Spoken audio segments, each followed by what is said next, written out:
മര്യാദക്ക് ഞാൻ പറയുന്നതും കേട്ട് ഇവിടെ നിന്നാ നിനക്കൊക്കെ കൊള്ളാം. ഇല്ലെങ്കിൽ എനിക്കിട്ട് കൊള്ളും. ഞാൻ ഇവിടുത്തെ മാനേജരാ, ഉത്തമൻ. ആരായിരുന്നാലും ശരിയാ, ഇവൻ കേൾക്കൂല. ഓഹോ, ഇവനെ ഞാൻ കേൾപ്പിക്കും. ഓ, എന്നാ രക്ഷപ്പെട്ട്. പറഞ്ഞത് കേട്ടോടാ. ഇല്ലെങ്കിൽ എന്റെ കയ്യിലെ ചൂട് നീ അറിയോ? നല്ല തണുപ്പാണല്ല. തർക്കുത്തരം പറയുന്നോടാ. നിന്നെയൊക്കെ ഞാൻ കാണിച്ചു തരാം. നിങ്ങളൊക്കെ ഇതെവിടെ പോകുന്നു? അല്ല, ആരോ കാണിച്ചു തരാന്ന് പറഞ്ഞ്. ദേ ഒരെണ്ണം. ഒരെണ്ണമല്ല, രണ്ടെണ്ണം. എന്താ? നിങ്ങളെ കാണിച്ചു തന്നതാ. അല്ല മാം സാബ്, യുമാർ നിങ്ങളെ കണ്ടിട്ടേ ഇല്ല. കണ്ടു. നിന്റെ കഴുത്ത് ഞാനൊന്ന്. എന്താണ് അവിടെ? ഞാനിവന്റെ കഴുത്തിന്റെ അളവെടുക്കായിരുന്നു. അതൊക്കെ പിന്നെടുക്കാം. ആദ്യം അവന്മാരെ കൊണ്ട് വിടെ. ഓ ചെല്ലടാ. അവന്മാരോട് അങ്ങോട്ട് ചെല്ലാൻ വാ. നിങ്ങളിൽ ആർക്കാണ് ഭംഗിയായി ഷൂ പോളിഷ് ചെയ്യാൻ അറിയാവുന്നത്? എനിക്കറിയില്ല. ദൈവന് ഭംഗിയായിട്ട് ഷൂ പോളിഷ് ചെയ്യാൻ അറിയാം. എന്താ നിന്റെ പേര്? രമണൻ. മരണനോ? നീ ഒരു കാര്യം ചെയ്യ്, ആദ്യം ഷൂ പോളിഷ് ചെയ്ത് പഠിക്ക്. ഉത്തമ, ഇവിടെയുള്ള എല്ലാ ഷൂസും ഈ മരണനെ കൊണ്ട് പോളിഷ് ചെയ്യിപ്പിക്കേ. എന്റെ അമ്മോ, ബാറ്റ കമ്പനി പോലും കാണില്ല ഇത്രയും ഷൂ. ഇതൊക്കെ പഴയതാ. ഇതില് ചെയ്ത് പഠിച്ചിട്ട് പുതിയത് തരാം. പിന്നെ കാലുകളിൽ കയറി കുറെ പുറത്തു പോയിട്ടുണ്ട്, അതൊക്കെ തിരിച്ചു വരും. ഇത്രയും ഷൂ റോട്ടിൽ നിന്ന് പോളിഷ് ചെയ്താ ഒരൊറ്റ ആഴ്ചക്കുള്ള ഒരു ബോട്ട് വാങ്ങാൻ പറ്റും. ഒന്ന് സഹായിക്കടാ. ഏയ്, അത് പറ്റില്ല. നിന്നോട് പറഞ്ഞ പണി നീ ചെയ്യണം. അതും പറഞ്ഞ സമയത്തിനുള്ളിൽ തീർക്കണം. ഇല്ലെങ്കിൽ ബെൽറ്റിന് അടി കൊള്ളും. ആഹാ, അത്രക്കായ എങ്കിൽ പറഞ്ഞ സമയത്തിനുള്ളിൽ തീർത്തിട്ടേ ബാക്കി കഴിച്ചു.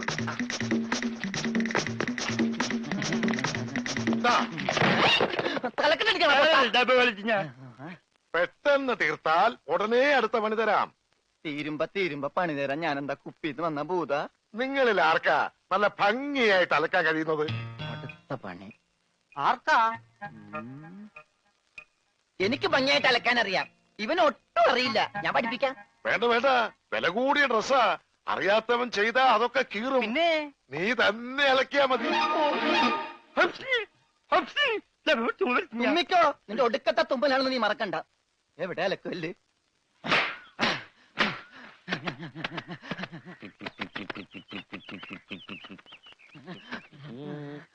അവന്റെ ഒടുക്കത്തൊരു ടൈറ്റാനിക് ഉണ്ടാക്കി കളിക്കലി. എല്ലാം മുങ്ങി പോട്ടെ. 10 മണിയുള്ള ഉടുപ്പ് കൊടുത്തോണ്ടല്ലേ അവനീ പോസ് കാണിക്കണത്. മര്യാദക്ക് ഇന്ന് അലക്കടാ, ഇല്ലെങ്കിൽ മനീന്ദർ സാബ് നിന്നെ എടുത്തിട്ട് അലക്കും. അതെ, അറിയാൻ പാടില്ലാണ്ട് ചോദിക്കുക. 2 വർഷമായിട്ട് ഇവിടെ അലക്കുന്നതിന് ഒന്നുമില്ലേ? വാചടിക്കാതെ വേഗം അലക്കടോ. ബാക്കിയുള്ളവരും തുണിയും കൊണ്ട് വരണുണ്ട്. നന്നായി. അതെ, ഈ വീട്ടിൽ എത്ര കുടുംബങ്ങളുണ്ട്? 10-16 കുടുംബങ്ങളുണ്ടാവും. എന്നാ പിന്നെ ഇതൊരു ജില്ലയായിട്ടൊക്കെ പ്രഖ്യാപിച്ചൂടെ? എന്റെ അമ്മേ, ഇത് ഏത് കാലമാടന്റെയാണ്? സാബിന്റെയാ. ബെഡാ സാബ. ഈ കാലമാടന്മാരെക്കാൾ ബെഡ ഇനി വേറൊരുത്തനുണ്ടോ? ഇവന്മാരൊക്കെ എന്ത്? ബെഡാ സാബല്ലേ ശരിക്കുള്ള സാബ്, സിക്കന്ദർ സിംഗ്. പഞ്ചാബി പോയിരിക്കുക, ഉടനെ വരും.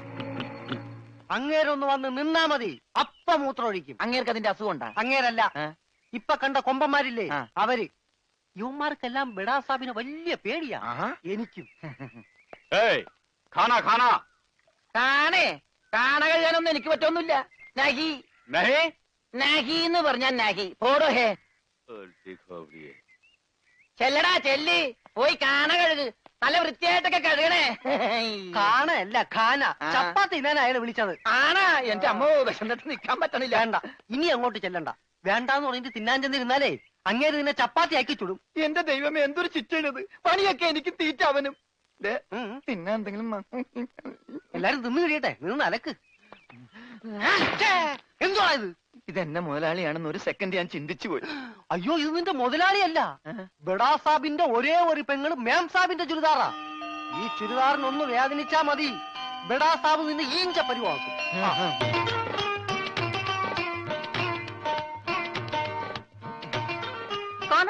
ഞാൻ ചപ്പാത്തി കഴിക്കാറില്ല, ചോറാണ് തിന്നണത്. അതുകൊണ്ട് എനിക്ക് ഹിന്ദി അറിയാനും പാടില്ല. അതാണ് കാണാന്ന് പറഞ്ഞപ്പോ ഞാൻ വേണ്ടാന്ന് പറഞ്ഞത്. ബെച്ചെന്നിട്ട് അലക്കാൻ പറ്റണല്ലോ, ഇത്തിരി ചോറ് തരും. ഓ, ഇതും ഹിന്ദിയാണ്. എനിക്ക് ചപ്പാത്തി നഹി നഹി, എനിക്ക് ചോർ ചോർ ചോർ. ആ ചോർ. Yes, I am Chor, no കഞ്ഞി. അച്ചാറെങ്കിൽ അച്ചാറ്. കോഴി മാങ്ങേ ചോറ് ഇത്ര ദൂരെ കൊണ്ട് വെച്ചേക്കണത്. ഒരാൾക്കുള്ള ചോറ് ചോറ് ചോറ്.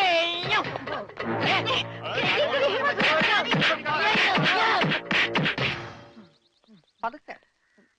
ഇതെന്തൊരു നാടാ? കാണാന്ന് പറഞ്ഞാ ചപ്പാത്തി, ചോറെന്ന് പറഞ്ഞ ഇടി. ഇതെന്താ ഭ്രാന്തന്മാരുടെ വീടാ? വിവരദോഷികള്. ഇതിവിടെ ഇരിപ്പണ്ട. എടാ നീ അറിഞ്ഞാ എന്നാ അടുക്കളയിലിട്ട് ഇടിച്ചടാ? അവിടെയൊക്കെ ഇടിച്ച്. ഇനി അടുക്കളയിലൊന്നും പോണ്ട, ഇവിടെ ഇരുന്നാ മതി. ഇവിടെ കിട്ടും ഇടിയാ? അല്ല, ഭക്ഷണം. തിന്നെ.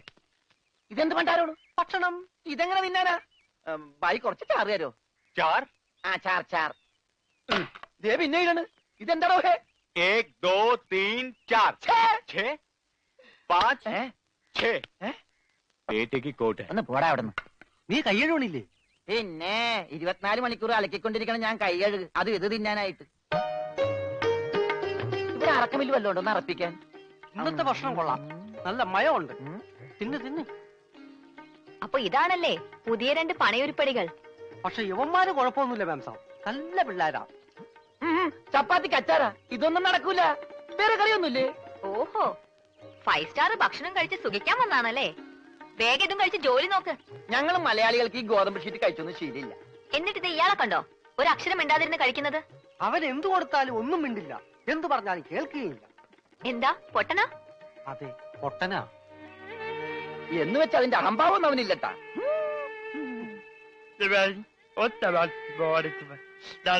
തിന്നെടുത്തോടാ. കൊടുത്തോ, മിണങ്ങിക്കോ. എന്താ? അതുപോലെ ഉണ്ട്, ഇവിടെ ഉണ്ട്. മൂണുങ്ങ്.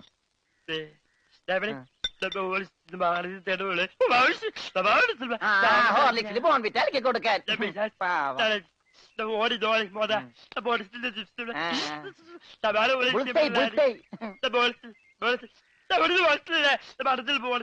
എല്ലാം 2 പ്ലേറ്റ് എടുത്തോട്ടാ. എന്റേടാ അത്? തിന്നോ. ഇതാണോ താൻ പറഞ്ഞ മാം സാബ്? ഇതും ഒരു മാം സാബ് തന്നെ. ഞാൻ പറഞ്ഞത് ഇതല്ല, ഇതിനേക്കാൾ വലിയൊരു മാം സാബ് ഉണ്ട്. തന്റെ കൂട്ടുകാരനെ പോലെ തന്നെയാ. നല്ല തീറ്റയാ. അതല്ല, സംസാരിക്കാൻ കഴിയില്ല, പിന്നെ കാത് കേൾക്കാം. ദൈവത്തിന്റെ ഓരോ വികൃതികളെ.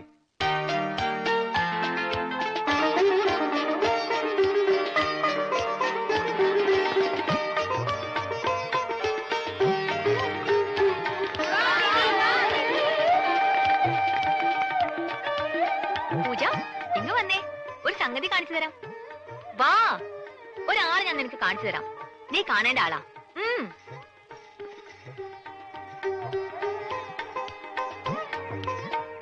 ദേ ഇയാളാ.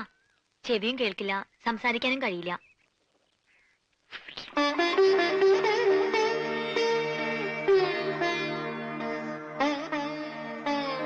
പക്ഷെ കേൾക്കാനും സംസാരിക്കാനും കഴിയുന്ന ആളെ പോലെ തന്നെയാ പെരുമാറ്റം.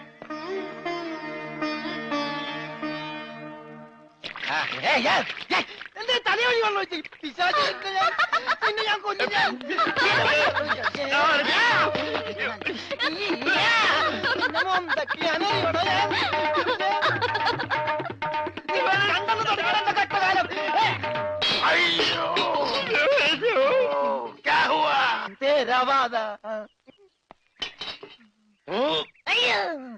ഞാൻ സാബിനെ കണ്ടില്ലായിരുന്നു. ഓഹോ, ഓ, കാണാതെ എത്ര കൃത്യമായിട്ട് ഇവിടെ തന്നെ നീ എങ്ങനെ എറിഞ്ഞു കൊള്ളുത്തറ?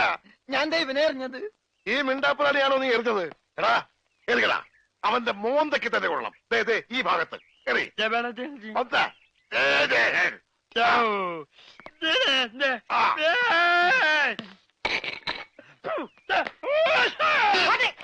അയ്യോ,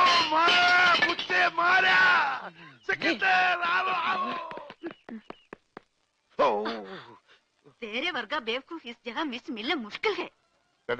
നീ എന്ത് വേണേലും പറഞ്ഞു, പക്ഷെ പഞ്ചാബി മാത്രം പറയരുത്. കയ്യിലെ പണം കൊടുത്ത് മൊന്തോണ്ട് ഏറ് വാങ്ങുന്നയാള് ഈ ലോകത്ത് എന്റെ ഭർത്താവ് മാത്രമേ കാണൂന്നാ പറഞ്ഞത്. പഞ്ചാബി പറയാൻ പാടില്ലെന്ന്. എന്താ പറഞ്ഞാല്? ഈ നാട്ടിൽ താമസിക്കുമ്പോ വീട്ടിൽ പോലും നമ്മൾ ഇവിടുത്തെ ഭാഷയെ പറയാവൂ. അല്ലെങ്കിൽ മുഴുമലയാളമായിട്ട് ചെല്ലുന്ന നമ്മളെ എല്ലാവരും കളിയാക്കും, ഒറ്റപ്പെടുത്തും എന്നല്ലേ സിക്കന്ദർ പറഞ്ഞിട്ടുള്ളത്? ഓ, എന്തു പറഞ്ഞാലും സിക്കന്ദർ സിക്കന്ദർ. ഇത്രയ്ക്ക് പേടിക്കാൻ നിങ്ങളുടെ ജ്യേഷ്ഠനൊന്നും അല്ലല്ലോ. ജ്യേഷ്ഠന്റെ പുത്രനല്ലേ? ആ ജ്യേഷ്ഠപുത്രൻ തന്നെ. പക്ഷെ ഞാൻ അവനെ എന്റെ ജ്യേഷ്ഠന്റെ സ്ഥാനത്താ കാണുന്നത്. അവൻ പറയുന്നതാണ് ഈ വീട്ടിലെ നിയമം. നീയും അതനുസരിച്ചാ മതി.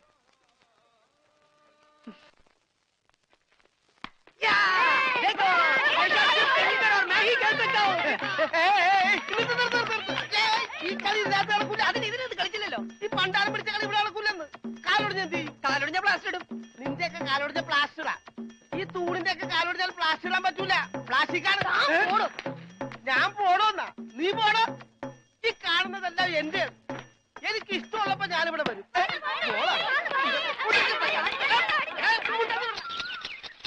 അയ്യോ അയ്യോ അയ്യോ, പുല്ല് വെട്ടാൻ പറഞ്ഞു. ഇവിടെയാണോ പുല്ല്? പുല്ല് മാറി നിൽക്കണല്ലേ, കട്ട് ചെയ്ത് പോകും. അങ്ങോട്ട് മാറ്റി വെട്ടടാ. ഇതാണ് നിന്റെ ഒടുക്കത്തെ ബോള്. എന്താടോ? എന്താടോ എന്നോ? ഞാൻ അങ്ങോട്ട് ചോദിക്കുന്നു, എന്താണോ? തനിക്കിപ്പോ എന്താ വേണ്ടേ? കെട്ടിയവൻ ഞാനാണെങ്കിലേ കെട്ടിയുടെ മൂന്നാം പക്കം കൊണ്ടുപോയിട്ടുണ്ട്. ഇത് കെട്ടിയത് ഞാനാ. ഇതല്ലട ചല്ല ഞാൻ പറഞ്ഞത്. ഞാൻ കെട്ടിയത് എന്താണെന്ന് നിനക്കറിയാം. നിനക്ക് മാത്രമല്ല ഇവിടെ ഉള്ള എല്ലാവർക്കും അറിയാം. എന്താടാ ലോറൻസേ?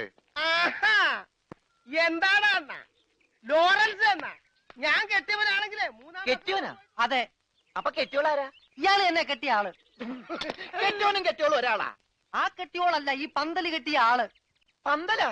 എന്റെ അമ്മ, ഇത് പന്തലാ? അതെ, പൂജാബേട്ടിയുടെ കല്യാണത്തിനിട്ട പന്തല. എന്നിട്ടെന്താ ഇത് വീട് പോലെ ഇരിക്കണത്? വീടല്ല, കൊട്ടാരം പോലെ ഇരിക്കണമെന്നാ ബഡാസാവ് പറഞ്ഞത്. എന്നാ കല്യാണം? സമയമൊക്കെ കഴിഞ്ഞു, അത് നടന്നില്ല. കല്യാണം നടക്കേണ്ട ദിവസം തന്നെ അത് മുടങ്ങി. കല്യാണത്തിന്റെ അന്ന് തന്നെ കല്യാണം മുടങ്ങാന്ന് പറഞ്ഞ കഷ്ടം തന്നെ. അന്നുണ്ടാക്കിയ ബിരിയാണിയൊക്കെ എന്ത് ചെയ്തു ആവോ? ഈ പന്തലിൽ വെച്ച് അവളുടെ കല്യാണം മുടങ്ങിയെങ്കിൽ ഇതേ പന്തലിൽ വെച്ച് തന്നെ അവളുടെ കല്യാണം നടത്തുമെന്ന് സിക്കന്ദർ ഈ പന്തലിൽ വെച്ച് ശപഥം ചെയ്തതാ. എന്നോട് ചോദിക്കാതെ എന്റെ പന്തലിന്റെ തലയത്തോട്ട് സത്യം ചെയ്യാൻ ആര് പറഞ്ഞു? നിന്നോട് ചോദിച്ചിട്ടാണോ ഞങ്ങൾ ശപഥം ചെയ്തത്? നീ ഭാരിച്ച കാര്യമൊന്നും അന്വേഷിക്കണ്ട. വാടക കൃത്യമായിട്ട് തരുന്നല്ലേ? എന്റെ പൊന്നു വായി, എന്നെ കുഴപ്പിക്കരുത്. 2-3 കല്യാണം, പള്ളിപ്പെരുന്നാൾ, ധ്യാനം ഒക്കെ ഏറ്റതാണ്. ഇത് അഴിച്ചിട്ട് വേണം എനിക്ക് അവിടെ കൊണ്ടുപോയി പന്തല് കെട്ടാൻ. ഇത് അഴിക്കാൻ വന്നാൽ നിന്റെ കൈ ഞാൻ വെട്ടും. പോടാ. പോടാന്നാ? അതെ, പോടാന്ന്. ഇല്ലേ നിന്നെ തല്ലിയിറക്കും. കാര്യമായിട്ടാണോ പറഞ്ഞത്, തമാശക്കാണോ? കാര്യമായിട്ട് തന്നെയാ പറഞ്ഞത്. എന്നാ കൊള്ളാം. ഒരുമാതിരി തമാശ എനിക്ക് ഇഷ്ടമല്ലട്ടാ, പറഞ്ഞേക്കാം. പിന്നെ ആ പെങ്കൊച്ചിന്റെ കല്യാണം ഒരിക്കലും നടന്നില്ലെങ്കിൽ ഈ പന്തല് കല്യാണത്തിന് സ്മാരകമാണെന്ന് മാത്രം പറഞ്ഞേക്കരുത്.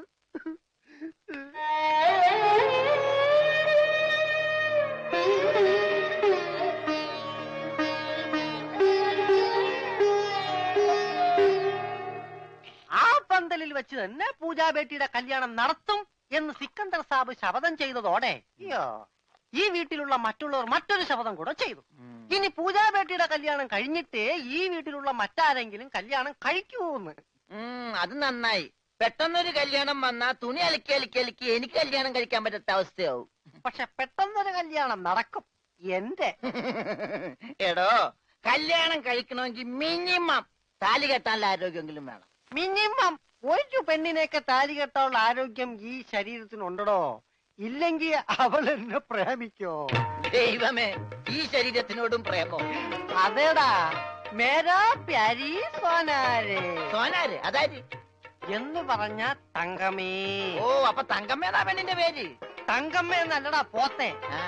തങ്കമേ സോനാരെ.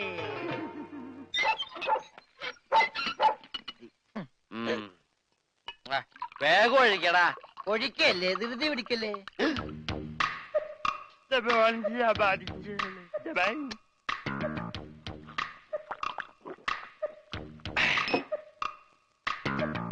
എവിടെയോ എന്തോ ഒരു തകരാറ് പോലെ.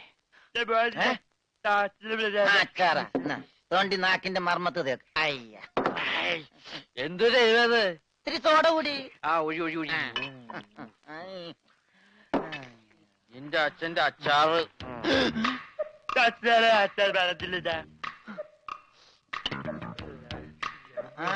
മിലിറ്ററിയാണ്. അപ്പൊ ഇല്ലാത്ത വെടിവെച്ചൊക്കെ കേൾക്കും.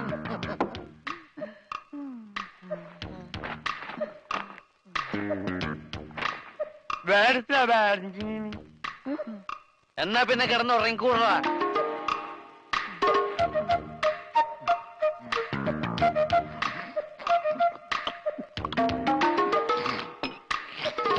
എന്ത് പറ്റി രമണ?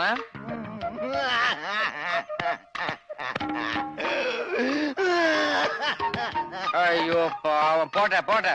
അങ്ങനെ അവന്റെ മെയിൻ സ്വിച്ചും പോയി. എന്തിനാ ഇവിടെ ഒരു ബഹളം? ഒച്ച വെക്കണ പാട്ടി. വാ നമുക്ക് സംസാരിക്കാം. എനിക്ക് സംസാരിക്കാൻ ഇവിടെ ആരുമില്ലാതായി. ആരുമില്ലാതെ ഇവിടെ എനിക്ക് സംസാരിക്കാൻ.